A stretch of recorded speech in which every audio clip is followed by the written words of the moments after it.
কিভাবে সম্ভব মানুষের মতো একটি বকরি আজান দিতে পারে? সুবহানাল্লাহ। আল্লাহ তাআলা চাইলে কি না পারেন। আজকের এই ঘটনাটি শুধু সেই গ্রামেই নয়, বরং পুরো নেট দুনিয়ায় চাঞ্চল্যকর সৃষ্টি করেছে। এই অদ্ভুত ঘটনাটি ঘটেছে পাকিস্তানের একটি গ্রামে, যেখানে প্রত্যেকেই আশ্চর্য হয়ে পড়েছেন। পুরো গ্রামবাসী ছুটে আসে এই দৃশ্যটি দেখতে। এমনকি সেই এলাকার বাদশাও খবর পেয়ে ছুটে আসেন বকরি কিভাবে আজান দিল এটা দেখার জন্য। আসলেই কি এটি কোনো অলৌকিক ঘটনা, নাকি এর পেছনে লুকিয়ে আছে অন্য কোনো গোপন রহস্য? বিস্ময়ের সীমানা ছাড়িয়ে যাওয়া এই ঘটনাটি আপনাকেও অবাক করবে। সুতরাং আসল সত্য ঘটনাটি জানতে এই ভিডিওটি না টেনে একেবারে শেষ পর্যন্ত দেখতে থাকুন। একদিন এক লোক নিজের মনে হাজার কষ্ট এবং বেদনা নিয়ে ক্ষুধার জ্বালায় বাদশার দরবারে এসে হাজির হলো। সে তার এবং তার গ্রামের সকলেরই দুঃখের কথা বাদশাকে জানাবে। বাদশাহ যখন সিংহাসনে এসে বসলেন, তখন বাদশাকে সেই লোকটি যা বলল তা শুনে বাদশাহ নিজেও হতভম্ব হয়ে গেল। কারণ বাদশাহ নিজেও কখনো কল্পনাও করতে পারেনি যে সে কখনোই এমন কথা শুনবে এবং নিজের চোখে সেই ঘটনাটি দেখবে। তাই তো সেই লোকটি বাদশাকে সালাম জানালেন এবং বললেন, বাদশাহ, প্রবল ঝড়ে আমাদের ঘরবাড়ি এবং মসজিদ ধ্বংস হয়ে গেছে। লোকেরা খোলা আকাশের নিচে ঘুমাতে বাধ্য হচ্ছে। অনেক মানুষ বন্যার পানিতে ভেসে গেছে এবং অনেকের বছরকে পর বছর ধরে জমানো সম্পদ এই বন্যার কবলে পড়েছে। বাদশাহ এই কথা শুনে খুব চিন্তিত হলেন এবং তিনি সিদ্ধান্ত নিলেন যে তিনি নিজেই সেখানে যাবেন। কিন্তু যে দূত পরবর্তীতে বলল তা শুনে বাদশাহ আরও অবাক হয়ে গেলেন এবং জিজ্ঞেস করলেন, তুমি কি সত্যি বলছো? তোমার কি কোনো ভুল হচ্ছে না তো? বাদশাহ, আমি আপনার সামনে মিথ্যা বলে পাপী হতে চাই না। এই কথা শুধু আমি নয়, পুরো গ্রামবাসী বলছে। দূর দূরান্ত থেকে মানুষ এই ঘটনাটিকে দেখতে আসছে। এই বকরি সাধারণ কোনো বকরি নয়। আজানের সময় হলে আজান দেয় এবং আজানের সময় হলে যা ঘটে তা দেখে সব মুসলিমরাই কাঁদতে শুরু করে। বাদশাহ এই কথা শুনে আরও বেশি অবাক হলেন। এই ঘটনাটি কি? যখন পর্যন্ত নিজের চোখে না দেখেন ততক্ষণ বিশ্বাস করা কঠিন। তিনি বললেন, লোকেরা এটিকে একটি অলৌকিক ঘটনা বা কেরামত বলছে, কারণ এই গ্রামে এত বৃষ্টি হয়েছে যে মানুষ, বাড়ি, পশু সবাই বন্যায় ভেসে গেছে। লোকেরা কান্নাকাটি করতে করতে বলছিল, আল্লাহ আমাদের উপরে এই বিপদ পাঠিয়েছেন। নিশ্চয়ই আমরা কোনো পাপ করেছি, যার ফলে আল্লাহ তাআলা আমাদের উপর এই বিপদ নেমে এসেছে। এইগুলো কথা বলার সঙ্গে সঙ্গে আসরের নামাজের ওয়াক্ত যখন হয়ে গেল, তখন তারপরই পর্যায়ক্রমে আবারও প্রবল ঝড় শুরু হয়ে গেল এবং মসজিদে ছাদ পড়তে শুরু করলো। চারপাশে কাদামাটি ছেয়ে গেল। কিছুক্ষণ পর সেই মসজিদও সেই ঝড়ের কবলে পড়ে ধ্বংস হয়ে গেল। মসজিদ ধ্বংস হওয়ার পর লোকেরা হাহাকার করতে করতে কাঁদতে লাগলো। তারা বলল, কিয়ামত এসে গেছে। লোকেরা খোলা আকাশের নিচে আশ্রয় নিতে বাধ্য হলো। আর এগুলো চলতে চলতে প্রায় মাগরিবের ওয়াক্ত হয়ে গিয়েছিল। কিন্তু আজান দেওয়ার জন্য ছিল না কোনো মুয়াজ্জিন আর ছিল না কোনো মসজিদ। তাই তো সবাই কান্না করতে বাধ্য হয়েছিল যে আল্লাহ তাআলা এ কেমন বিপদ তাদের ওপর নাজিল করলেন যে তারা আর এক ওয়াক্ত আজান শুনতে পারছে না। সবাই মাথা নিচু করে বসে কাঁদছিলেন। হঠাৎ একদিক থেকে আজানের শব্দ শোনা যেতে লাগলো। তখনও প্রবল বৃষ্টি হচ্ছিল এবং ঝড়ো বাতাসের কারণে আজানের শব্দ আরও স্পষ্ট শোনা যাচ্ছিল। আজানের শব্দ শুনে লোকেরা এদিক ওদিক তাকাতে লাগলো। মসজিদ থেকে তো কোনো শব্দ আসছে না, কারণ মসজিদ তো মাটির সাথে মিশে গেছে। মসজিদের কোনো নাম ও নিশানা নেই। তাহলে এই শব্দটি কোথা থেকে আসছে? তাহলে কে আজান দিচ্ছে? সবাই একে অপরের মুখের দিকে তাকাতে লাগলো। শেষ পর্যন্ত সবাই দাঁড়িয়ে সেদিকেই যেতে লাগলো যেদিক থেকে আজানের শব্দ আসছিল। যখন একটি বাড়ির সামনে পৌঁছালো, তখন শব্দ আরও জোরালো শোনা যেতে লাগলো। হয়তো সেই বাড়িতেই কেউ আজান দিচ্ছে। একজন ব্যক্তি ধীরে ধীরে বাড়ির দরজা খুলল। দরজা খুলে যা দেখল তাতে তার হোশ উড়ে গেল, কারণ সামনে উঠোনে একটি বকরি বসেছিল। এটি একটি মাটির বাড়ি ছিল আর বকরিটি খুবই অদ্ভুত ধরনের ছিল। লোকেরা সেই বাড়ির ভিতরে ঢুকে বাড়ির মালিককে ডাকতে লাগলো, কিন্তু কেউই বাইরে আসছিল না। তারা দেখতে লাগলো আজান আসলে কে দিচ্ছে, কিন্তু শব্দ ঠিক সেই ছাগলের কাছ থেকেই আসছিল। লোকেরা বিস্মিত দৃষ্টিতে সেই ছাগলের দিকে এগিয়ে যেতে লাগলো। যখনই কাছাকাছি গেল, তারা দেখতে পেল যে বকরিটি অদ্ভুত ধরনের এবং এটির আকারে মানুষের কাঁধ পর্যন্ত লম্বা। লোকেরা সেটিকে চারপাশ থেকে ঘুরে দেখতে লাগলো। এর আগে কেউ সেটিকে স্পর্শ করতে যাওয়ার চেষ্টা করলো। তখন ভেতর থেকে একটি আওয়াজ এলো, সাবধান, এটিকে স্পর্শ করার চেষ্টা করো না। যদি এটিকে হাত লাগাও তবে অনেক আফসোস করবে। একজন বৃদ্ধা ধীরে ধীরে বকরিটির কাছে গিয়ে হাত বাড়িয়ে বলল, এই বকরি শুধু আমার নয়, এটি আমার বিশ্বাস এবং আল্লাহ তাআলা এর প্রতি দয়া করেছেন।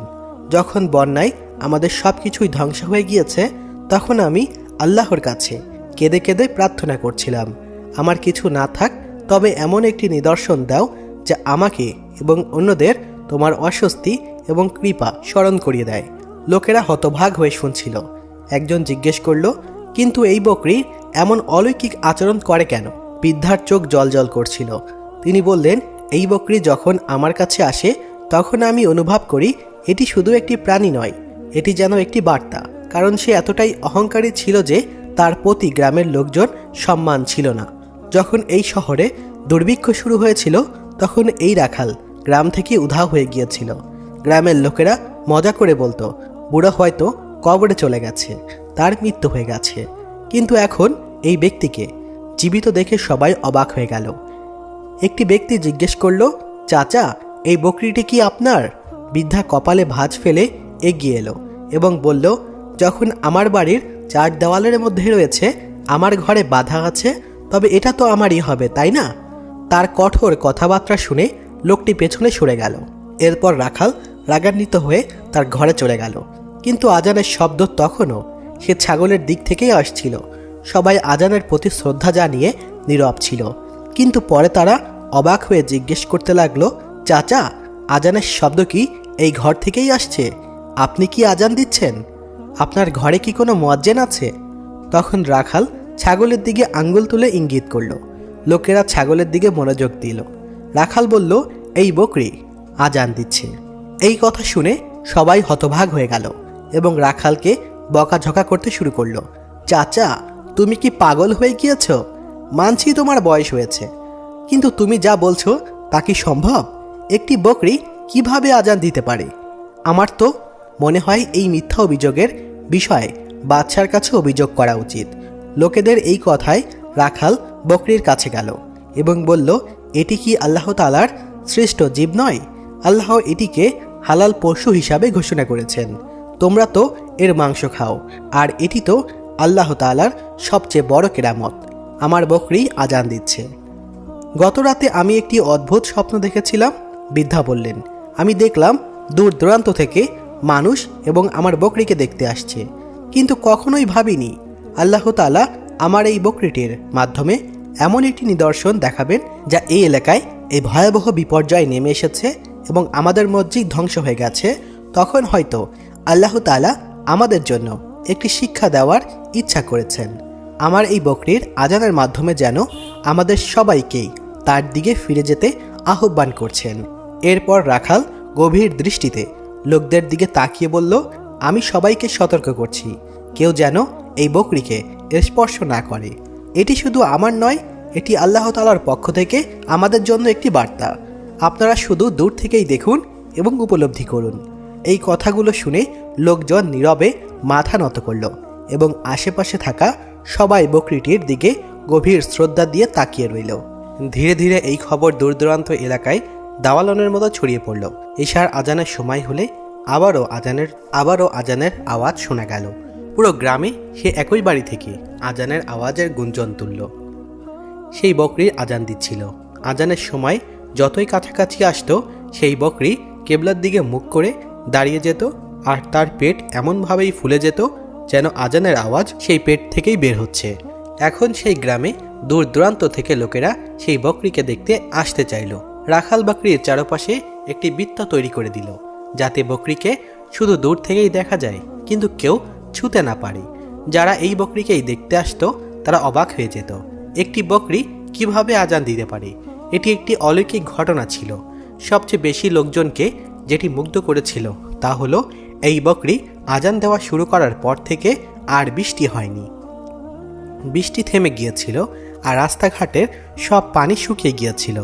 ধীরে ধীরে এলাকা শুকিয়ে যেতে লাগলো। আর যেখানে যেখানে পানি শুকালো সেখানেই ক্ষেত খামার সবুজ ফসল জন্মাতে শুরু করলো। যেখানে আগে খরা ছিল সেখানেই শস্যে ফলতে লাগলো। সবাই এই বকরিকে খুবই পবিত্র এবং বরকতময় বলতে শুরু করলো। লোকজন বলছিল যা কিছুই হচ্ছে সবই এই বকরির কারণেই হচ্ছে। দূর দূরান্ত থেকে লোকজন এই বকরিকে দেখতে আসতে লাগলো। যখনই এই খবর বাদশাহ পর্যন্ত পৌঁছালো তখন তিনি খুবই অবাক হলেন। বাদশাহ তার মন্ত্রীদেরকে বললেন, একটি বকরি যদি এতটাই আল্লাহর ইবাদত করতে পারে তবে আমরা এই বকরির মালিকের সঙ্গে অবশ্যই দেখা করব। যিনি আল্লাহর নাম নেওয়া শুরু করেছেন তাকে পুরস্কৃত করতে হবে।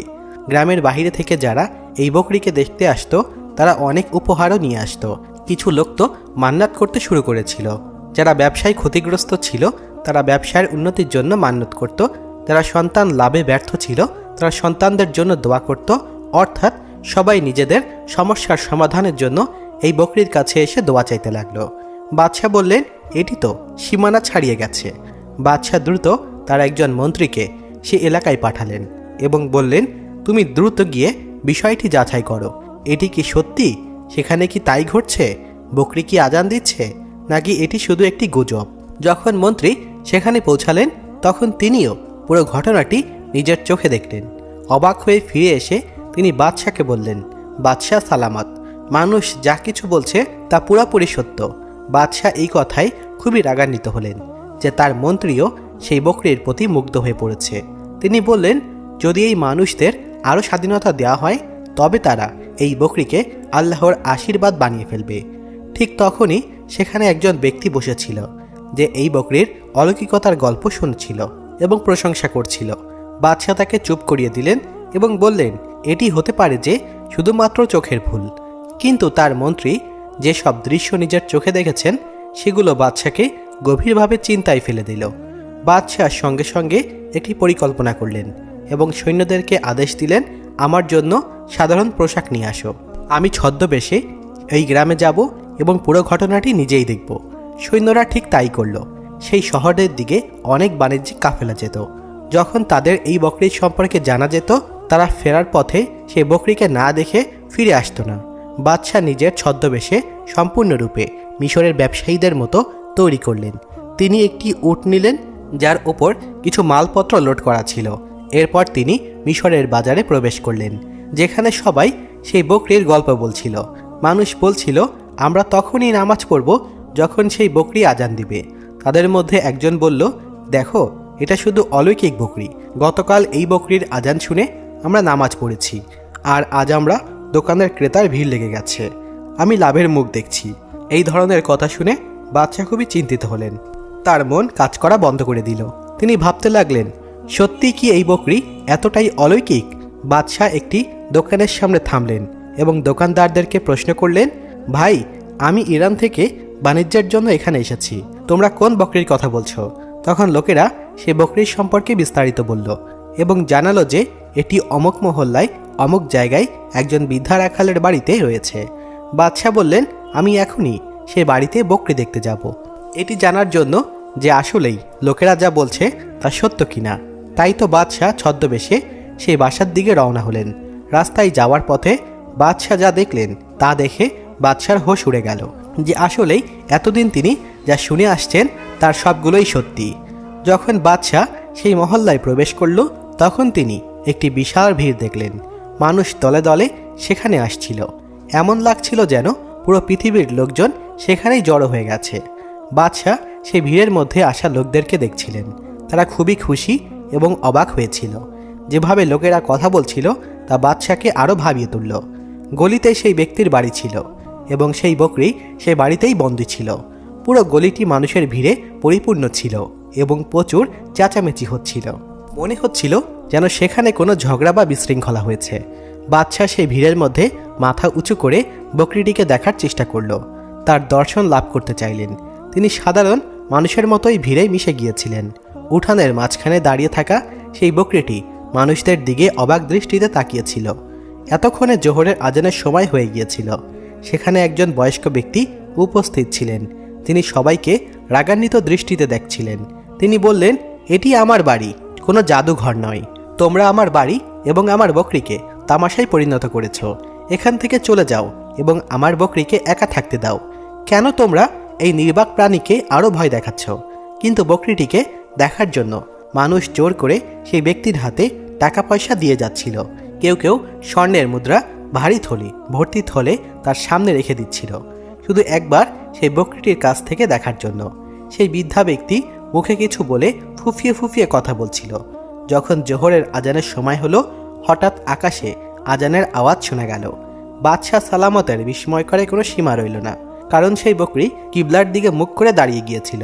আর আজানের আওয়াজ শুরু করার সঙ্গে সঙ্গে ছাগলের পেট ফুলে উঠতে লাগলো। মনে হচ্ছিল আজানের শব্দ সেই বকরির পেটের ভেতর থেকেই আসছে। যতক্ষণ বকরিটি আজান দিচ্ছিল, বাদশাহ বকরিটির দিকে গভীর দৃষ্টি দিয়ে তাকিয়ে রইল এবং পাশে বসে থাকা সেই বৃদ্ধা রাখালের প্রতিক্রিয়া লক্ষ্য করছিলেন। কিভাবে সম্ভব এই আওয়াজ ছাগলের পেট থেকে বের হওয়া? আজান শেষ হওয়ার সঙ্গে সঙ্গে বকরির পেট স্বাভাবিক অবস্থায় ফিরে এলো। এই দৃশ্য দেখে মানুষ আল্লাহু আকবার, সুবহান আল্লাহ বলতে লাগলো। কিন্তু মানুষ সেখানেই নামাজ পড়া শুরু করে দিল, আর সবাই বকরির প্রশংসায় পঞ্চমুখ হয়ে গেল। কিছু মানুষ ছাগলের জন্য উন্নত মানের খাবার, ভেষজ ও ঘাস নিয়ে আসতে লাগলো। কেউ সোনা ও রূপার তৈরি পাত্রে খাবার রেখে বকরিটিকে খাওয়ানোর জন্য নিয়ে এলো। অনেকেই সেখানে এসে বিচিত্র সব আচরণ করতে লাগলো। তাদের মনে হচ্ছিল এভাবে তারা আল্লাহ তাআলাকে খুশি করবে, কিন্তু এটা সত্যি ছিল না। যা কিছু তারা করছিল তা একেবারেই পাপ এবং সরাসরি শিরক ছিল। আর এই সমস্ত ঘটনার আসল সত্য উদ্ঘাটন এখন বাদশার পক্ষেই সম্ভব ছিল। এখন রাত হালকা হালকা ঘনিয়ে আসছিল এবং মানুষের ভিড় কমতে শুরু করেছিল। ধীরে ধীরে সবাই সেখান থেকে চলে গেল, কিন্তু সেই বৃদ্ধা রাখাল দেখতে পেল একজন ব্যক্তি এখনও রয়ে গেছে, যিনি যাওয়ার নামই নিচ্ছিলেন না। বাদশাহ সেই বাড়ির এক কর্নারে লুকিয়ে বসেছিলেন। যখন বাড়িতে হাতে গোনা কয়েকজন মানুষ ছিল, তখন সেই বৃদ্ধা রাখাল লাঠির সাহায্যে হাঁটতে হাঁটতে বাদশার কাছে পৌঁছালো। তখন বাদশাহ দেওয়ালে ঠেক দিয়ে ইবাদতের মগ্নতে ছিল, তার চোখ বন্ধ ছিল। সেই ব্যক্তি বাদশার কাছে এসে তার লাঠি দিয়ে বাদশাকে তুলতে শুরু করলো।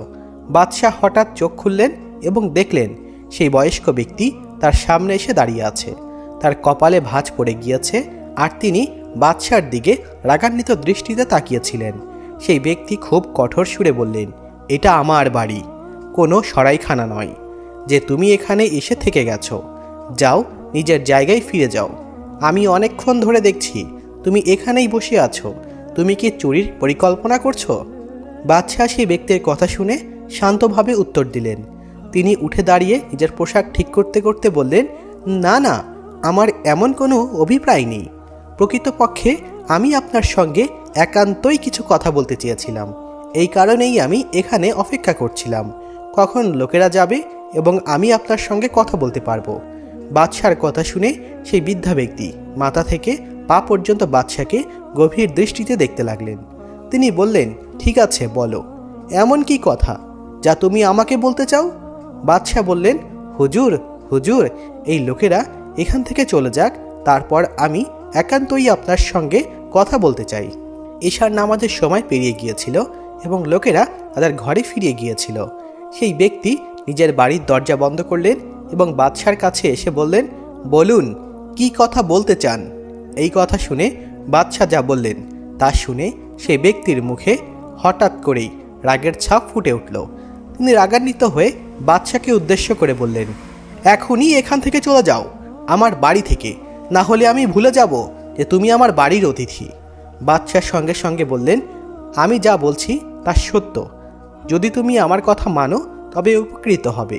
এরপর বাদশাহ তার কাছে থাকা একটি ঝোলার মধ্যে থেকে 3টি থলি বের করলেন এবং সেই বৃদ্ধার সামনে রাখলেন। থলিগুলোর মধ্যে সোনার মুদ্রা ছিল।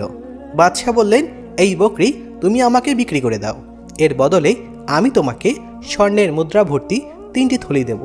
এই কথা শুনে সেই ব্যক্তি অত্যন্ত অবাক হয়ে গেলেন এবং বললেন, এটি আমার বকরি, আমি কোনোভাবেই এটিকে বিক্রি করব না। কিন্তু বাদশাহ বললেন, দেখো, তোমার বাড়ি খুবই ভাঙ্গর, দেওয়ালগুলো খুবই দুর্বল। কয়েকদিন তো মানুষ তোমার এই ছাগলের প্রতি শ্রদ্ধা দেখাবে, কিন্তু তারপর একদিন কোনো চোর বা ডাকাত এসে তোমার বাড়ি থেকে এই বকরিটি চুরি করে নিয়ে যাবে, তখন তুমি কি করবে? সুতরাং আমার প্রস্তাব গ্রহণ করাই ভালো। এই সোনা নাও এবং বকরিটি আমাকে দিয়ে দাও। কিন্তু সেই ব্যক্তি কোনোভাবেই রাজি হলো না এবং বাদশাকে ধাক্কা দিয়ে বাড়ি থেকে বের করে দিলেন। তাকে বুঝতেই বাকি রইল না যে যদি সেই ব্যক্তি জানতো যে তার সামনে থাকা ব্যক্তি একজন সাধারণ মানুষ নয় বরং স্বয়ং বাদশাহ, তবে সে কখনোই ওইপূর্বক আচরণ করত না। কিছু সময়ের জন্য বাদশাহ নীরবে রইলেন। তিনি ভাবছিলেন এই ব্যক্তি হয়তো লোভী এবং লোভের কারণেই এমন আচরণ করছে যাতে লোকজন তার বাড়িতে আসে এবং ছাগলের নামে যে উপহার দিয়ে যায় তা দিয়ে সে তার সংসার খরচ চালাতে পারে। কিন্তু যখন সে ব্যক্তি স্বর্ণের মুদ্রা ভর্তি থলিগুলো দেখে রাজি হলো না, তখন বাদশাহ বুঝলেন সে বিষয়টি অন্য কিছু। বাদশাহ চিন্তায় পড়ে গেলেন এবং সেখানে কিছু সময় কাটালেন। কিছুক্ষণ পর আবার লোকজনের ভিড় জমতে শুরু করলো। আশেপাশে বাড়ি থেকে লোকজনকে জিজ্ঞেস করা হলো এই ব্যক্তি কি বাড়িতে একাই থাকে নাকি তার পরিবারের অন্য কেউ আছে। এই প্রশ্নের উত্তরে একজন ব্যক্তি বলল এই বৃদ্ধা নিঃসন্তান এবং তার স্ত্রীকে নিয়ে সে এই বাড়িতেই থাকে।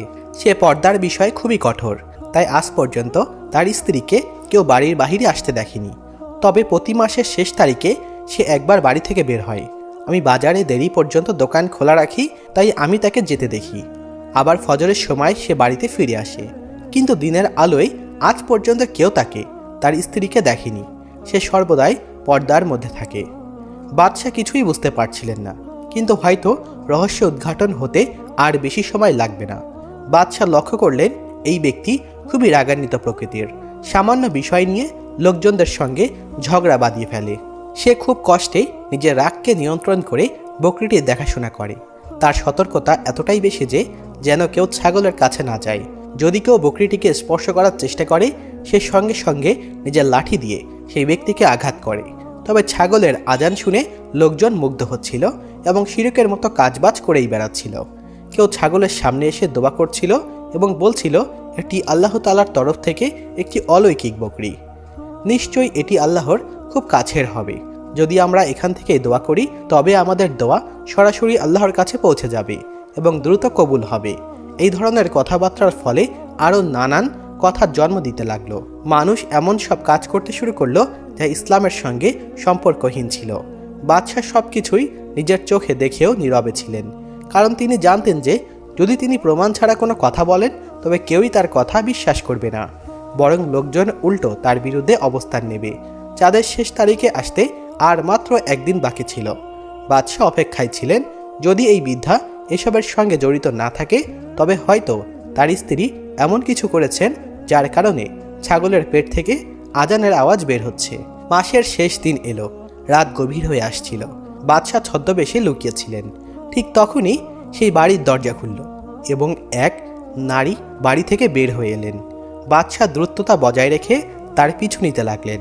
সেই নারী দ্রুত পদক্ষেপে গলিগুলো পেরিয়ে এমন এক জায়গায় পৌঁছালেন যা দেখে বাদশার হোশ উড়ে গেল। তার জন্য সেই দৃশ্য সহ্য করা অত্যন্ত কঠিন হয়ে পড়ল। অনেকক্ষণ সেখানে দাঁড়িয়ে থেকে তিনি এই দৃশ্যই দেখছিলেন। এরপর সেই নারী বাড়িতে ঢুকলেন। তখন বাদশাহ চুপি চুপি দেওয়াল টপকে সেই বাড়িতে প্রবেশ করলেন।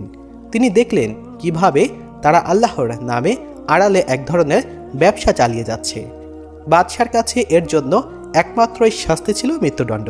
তার কথা এবং দৃশ্যগুলো তিনি তার মনে গেঁথে নিলেন এবং দ্রুত সেই বাড়ি থেকে বেরিয়ে এলেন।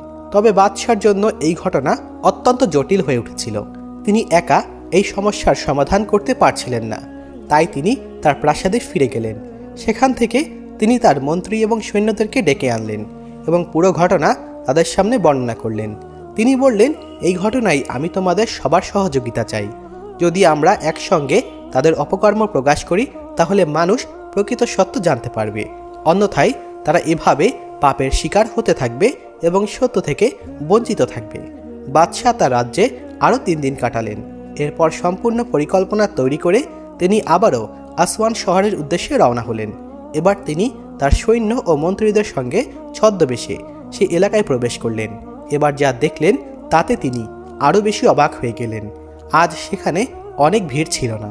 আগে যখন তিনি সেখানে এসেছিলেন তখন লোকজনের ভিড় লেগে থাকত। মানুষ এই বাড়িতে যাচ্ছিল এবং বকরিটির জন্য উপহার নিয়ে আসছিল, কিন্তু আজ সেই গলি পুরোপুরিভাবে ফাঁকা হয়েছিল। এটি দেখে বাদশাহ চিন্তায় পড়ে গেলেন। তার মনে হলো হয়তো সেই ব্যক্তি বকরিটি বিক্রয় করে দিয়েছে। বাদশাহ চিন্তা করতে করতে বাড়ির দিকে এগিয়ে গেলেন এবং দরজার কড়া নাড়লেন। দরজা কড়া নাড়ার পর ভেতর থেকে সেই বৃদ্ধার গর্জনশীল কণ্ঠ শোনা গেল। তিনি বললেন, কে কে এসেছে? তার গভীর কণ্ঠ শুনে মন্ত্রীর কপালে ভাঁজ পড়ে গেল। তিনি বললেন, এমন ব্যক্তি যে এত অসৎভাবে কথা বলে। তখন বাদশাহ সবাইকে নীরবে থাকার নির্দেশ দিলেন। এরপর তিনি বললেন, আমি আপনার বকরিকে দেখতে এসেছি, শুনেছি এটি অলৌকিক। এই কথা শুনে সেই ব্যক্তি রাগান্বিত হয়ে বলল, থাক থাক, আমি আর আমার বকরির প্রচার বন্ধ করে দিয়েছি। আমার বকরি এখন আর জনসমুখে আসবে না। এটি গর্ভবতী হয়েছে, আর আমি গর্ভবতী বকরির কাউকেই দেখিয়ে নজর লাগাতে চাই না। বাদশাহ এই কথা শুনে হতভাগ হয়ে গেলেন। মন্ত্রী ও সৈন্যরা সেই বৃদ্ধার বকরিটি দেখতে চাইলে সেই ব্যক্তি রেগে গেলেন এবং বললেন, কখনোই না, আমি তোমাদের আমার বকরিকে দেখতে দেব না। বাদশাহ যখন নতুন একটি পরিকল্পনা করতে লাগলেন, কিভাবে এই বাড়িতে প্রবেশ করা যায় এবং সেই বকরিটিকে দেখা যায়, কিভাবে সেই ব্যক্তিকে এমন প্রলোভন দেওয়া যায় যাতে সে তাদের বাড়ির ভেতরে ঢোকার অনুমতি দেয়। কিন্তু ঠিক সেই মুহূর্তেই বাড়ি থেকে একটি নারী কণ্ঠ ভেসে এলো। সেই কণ্ঠ শুনে বাদশাহ এক মুহূর্তের জন্য থেমে গেলেন। হয়তো সেটি সেই ব্যক্তির স্ত্রীর কণ্ঠ ছিল। নারী কণ্ঠটি বলল, আপনারা ভেতরে আসুন এবং বকরিটিকে দেখে নিন, আপনাদের জন্য কোনো নিষেধ নেই। বাদশাহ এই কথা শুনে অবাক হলেন। দরজা খুলল এবং বাদশাহ ঘরে প্রবেশ করলেন। সামনের দিকে লাঠি ধরে সেই ব্যক্তি দাঁড়িয়েছিল। সে রাগান্বিত দৃষ্টিতে বাদশাহ এবং তার সঙ্গে থাকা লোকজনের দিকে তাকিয়েছিল। তার স্ত্রী এক পাশে সম্পূর্ণ পর্দা করে দাঁড়িয়েছিল, ইশারা করছিল, আপনারা বকরিটিকে দেখে নিন। বাদশাহ, মন্ত্রী এবং তার সৈন্যরা সবাই সেই বকরির কাছে পৌঁছালো। সেখানে আজ কোনো সীমানা ছিল না। বকরিটি এক জায়গায় বাঁধা ছিল এবং তার উপর ছায়া করে রাখা হয়েছিল। সৈন্যরা এগিয়ে গিয়ে বকরিটিকে স্পর্শ করতে চাইলে সেই বৃদ্ধা আবারও রাগান্বিত হয়ে বলল, আমার বকরিকে হাত দিও না। কিন্তু সেই নারী আবারও তার স্বামীর কথার বিরোধিতা করে বলল, আপনারা বকরিটিকে স্পর্শ করতে পারেন, এতে কোনো সমস্যা নেই। স্ত্রীর কথা শুনে সেই ব্যক্তি আবারও মুড়ে পড়ল। বাদশাহ বকরির সঙ্গে সঙ্গে তাদের আচরণও গভীরভাবে পর্যবেক্ষণ করছিলেন। বাদশাহ ছাগলের কাছে গিয়ে বসে পড়লেন এবং তার শরীরে হাত বুলাতে লাগলেন। কেউই তখন কল্পনা করতে পারেনি কি হতে চলেছে। সমস্ত রহস্য একে একে উন্মোচিত হতে শুরু করেছিল। বাদশাহ মন্ত্রীর কাছে বললেন, পুরো এলাকায় এই খবর আগুনের মতো ছড়িয়ে দাও যে এই বকরিটি গর্ভবতী। যখন মানুষ এই নিয়ে প্রশ্ন করবে, বলো যে বৃদ্ধা ব্যক্তি বলছেন এই বকরিটি এমন এক মানব শিশু প্রসব করবে যে জন্মের পরপরই কথা বলতে শুরু করবে। সেই শিশু 5 ওয়াক্ত নামাজের আজান দেবে, আর যে প্রথমবার এই শিশুটিকে দেখবে সে ধনী হয়ে যাবে। সৈন্যরা বুঝতে পারল না যে এর উদ্দেশ্য কী, তবে বাদশার আদেশ হওয়ায় তারা অমান্য করতে পারল না। পরের দিন সকালে সৈন্যরা বাজার, গলি এবং পাড়া মহল্লায় গিয়ে একটি দল আগুনের মতো একথা ছড়িয়ে দিল যে বকরির সন্তান হতে চলেছে। এই খবর লোকজনের কানে পৌঁছালো। তখন সবাই বলতে লাগলো, কি ব্যাপার? আর সৈন্যরা তাদের বোঝাতে শুরু করলো কিভাবে এই বকরি একটি মানব সন্তান জন্ম দিতে চলেছে। এই খবর শুনে আবারও মানুষের ভিড় জমতে শুরু করলো। প্রতিদিন তারা এসে সেই বৃদ্ধা ব্যক্তিকে জিজ্ঞেস করত, এই বকরি কখন সন্তান দিবে? সেই ব্যক্তি হতভাগ হয়ে বলতো, এটা কি হচ্ছে? তোমরা তোমাদের বাড়িঘর ঠিক করো, নিজেদের জীবনের দিকে মন দাও, তোমরা বকরি ছেড়ে দাও।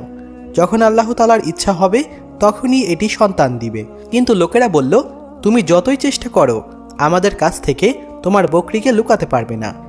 এটা তোমার ভুল যে পুরো মিশরে তোমার দরজার সামনে এসে দাঁড়াবে। তুমি চাইলেও আমাদের কাছ থেকে তোমার বকরিকে লুকাতে পারবে না। আমরা যেভাবেই হোক বকরিটিকে দেখতে চাই। লোকেরা এই জেদ দেখে সেই ব্যক্তি আতঙ্কিত হয়ে পড়ল।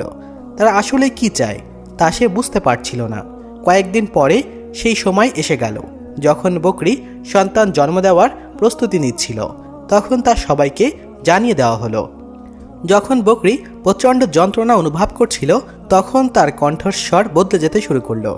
এই পরিবর্তিত কণ্ঠস্বর শোনার সঙ্গে সঙ্গে লোকেরাই বাহিরের দেওয়ালের পাশে কান লাগিয়ে বসে পড়ল। খবরটি মুহূর্তেই পুরো পাড়া এবং মহল্লা এবং আশপাশ এলাকায় ছড়িয়ে পড়ল। সবাই বলতে লাগলো, বকরি একটি মানব শিশু সন্তান জন্ম দিয়েছে। এই কথা শুনে লোকেরা দৌড়ে সেখানে পৌঁছাতে লাগলো। এমন ভিড় জমল যে সেই বৃদ্ধা ব্যক্তি ভয়ে ঘাবড়ে গেল। সে লোকদেরকে ধাক্কা দিতে দিতে বলতে লাগলো, তোমরা এখানে কি জোর করছো? তোমাদের লজ্জা করা উচিত। এইটি আমার বাড়ি, বের হয়ে যাও এখান থেকে। কিন্তু লোকেরা তার বাড়ির উপরে সম্পূর্ণ দখল করে ফেলেছিল। বকরিটির সামনে উঠোনে বাঁধা ছিল। সেই নারী, যাকে আগে কেউ কখনো দেখিনি, মুখ ঢেকে লোকদের দিকে চিৎকার করে বলতে লাগলো, এখান থেকে চলে যাও। কিন্তু কেউই তার কথা শোনেনি। লোকেরা সেখানে একত্রিত হয়েছিল। সুলতান এবং সৈন্যরা একপাশে দাঁড়িয়ে হাসছিলেন, কারণ তাদের পরিকল্পনা সফল হয়ে গিয়েছে। কিছুক্ষণের মধ্যেই বকরিটির অবস্থা খারাপ হতে শুরু করলো। সবাই অধীর আগ্রহে অপেক্ষা করছিল কার চোখ প্রথমবার সে শিশুর উপরে পড়বে এবং কয়েকদিনের মধ্যেই সে ধনী হয়ে যাবে। কিন্তু তার আগেই বকরি কোনো সন্তান জন্ম দেওয়ার আগেই সেই নারী হঠাৎ চিৎকার করতে লাগলো। আর রাগ এতটাই বেড়ে গিয়েছিল যে সে তার পর্দা ছিঁড়ে ফেলে দিল এবং সবার সামনে চলে এলো। সে তার চুল টানতে শুরু করলো। তার চোখ পুরোপুরি লাল হয়ে গিয়েছিল। চিৎকার করে সে বলতে লাগলো, আমার বাড়ি থেকে বের হয়ে যাও, আমার বকরিকে একা থাকতে দাও। তোমরা আমার পরিশ্রম নষ্ট করে দেবে, এখান থেকে চলে যাও, না হলে আমি তোমাদের সবাইকেই ধ্বংস করে ফেলবো। একে একে তোমাদের সবার মুখ দেখে মনে হচ্ছিল যেন সবাই হতভাগ হয়ে গেছে। এমন একজন মহিলা যাকে এতদিন কেউ কখনোই দেখেনি, হঠাৎ করে কিভাবে সব পর্দা ছিঁড়ে ফেলে সবার সামনে চলে আসতে পারে। লোকেরা যেন এক তামাশা দেখছিল, কিন্তু বাদশাহ জানতেন যে এমন কিছু ঘটতে পারে। একজন সৈন্য সামনে এগিয়ে এসে বলল, আমি একজন পশু চিকিৎসক, আমি পশুদের কঠিন সময়ে সাহায্য করি। আমি অনেক বকরির বাচ্চা প্রসব করিয়েছি। সবাই তাকে সামনে পাঠানোর জন্য উৎসাহ দিতে লাগলো। সৈনিক সামনে এগিয়ে সেই বকরির কাছে পৌঁছালো। বকরিকে একটি বিশেষ জিনিসের শোকানোর পর কিছুক্ষণের মধ্যেই যা বের হলো তা দেখে সবাই চিৎকার করে উঠল। বকরিটি ছটপট করতে করতে মারা গেল। তার পেট থেকে কোনো সন্তান বের হয়নি, বরং তার পেট থেকে অসংখ্য তাবিজ এবং দড়ি বের হয়েছিল। এই দৃশ্য দেখে লোকেরা ভয়ে চমকে উঠল এবং চিৎকার করতে করতে পালাতে লাগলো। সবাই বলতে লাগলো, এটাই সেই মানব শিশুর বদলে বের হওয়ার জিনিস, এগুলো তো তাবিজ। বকরিটি মারা গিয়েছিল। সেই নারী এবং বৃদ্ধা ব্যক্তি চিৎকার করে কাঁদছিলেন, আমাদের সব পরিশ্রম শেষ হয়ে গেল। ঠিক তখনই বাদশাহ তার মুখ থেকে মুখোশ সরিয়ে ফেললেন। সেখানে উপস্থিত দুই সৈন্য সোজা হয়ে দাঁড়ালো এবং লোকেরা সঙ্গে সঙ্গে তাদের জন্য পথ ছেড়ে দিল। সবাই হতভাগ হয়ে গেল, কারণ এতদিন ধরে যাকে তারা তাদের মধ্যে একজন সাধারণ ব্যক্তি হিসাবেই দেখছিল, তিনি আসলেই বাদশাহ। সবাই ভয়ে তাদের মাথা নিচু করে দিল। সুলতান সেই বৃদ্ধা ব্যক্তি এবং স্ত্রীর কাছে এসে বললেন, সত্যি কথা তোমরা নিজেরাই বলবে, নাকি এখনই তোমাদের শিরশ্ছেদ করা হবে? উভয় কাঁদতে কাঁদতে বাদশার পায়ে পড়ে গেল। তখন সেই বৃদ্ধা ব্যক্তি কাঁদতে কাঁদতে বলল, সুলতান, আমার স্ত্রী কালো জাদু করে। সে কখনোই জনসম্মুখে আসে না, কারণ আমি তাকে আগেই বলে দিয়েছিলাম আমি একজন সৎ এবং কঠোর প্রকৃতির মানুষ। যদি কেউ জানতে পারে যে আমার স্ত্রী সন্তান লাভের জন্য কালো জাদু করে, তবে তারা আমাকে নিয়ে উপহাস করবে। এ কারণেই আমার স্ত্রী বাড়ির পেছনে দরজা দিয়ে বের হয়ে যেত। সে একটি আলাদা বাড়ি তৈরি করেছিল, যেখানে মহিলারা তাদের সমস্যার সমাধানের জন্য কালো জাদু করতে আসতো। সে কালো জাদু করে অনেক ঘরবাড়ি ধ্বংস করেছে। এই বকরিটি আমরা পুষেছিলাম, কারণ আমার স্ত্রী তার জাদু কার্যক্রমের জন্য এটি ব্যবহার করত। আমরা এই ছাগলের পেটে অনেক মানুষের চিহ্ন এবং তাবিজ ভরেছিলাম, কখনো খাবারের মাধ্যমে, আবার কখনো পানির সঙ্গে মিশিয়ে তাবিজ দিতাম। যখন এর পেটে তাবিজে ভর্তি হয়ে গেল, তখন সে পেট ফুলে উঠত। আমার স্ত্রী কালো জাদু করে একটি বিশাল জিনকে বশ করতে চেয়েছিল। সে খাওয়া দাওয়া ছেড়ে দিয়েছিল। আমাদের সব গবাদি পশু বৃষ্টি ও দুর্যোগে মারা গিয়েছিল। আমরা যখন অনাহারে মরতে বসেছিলাম, তখন আমরা একটি পরিকল্পনা করি।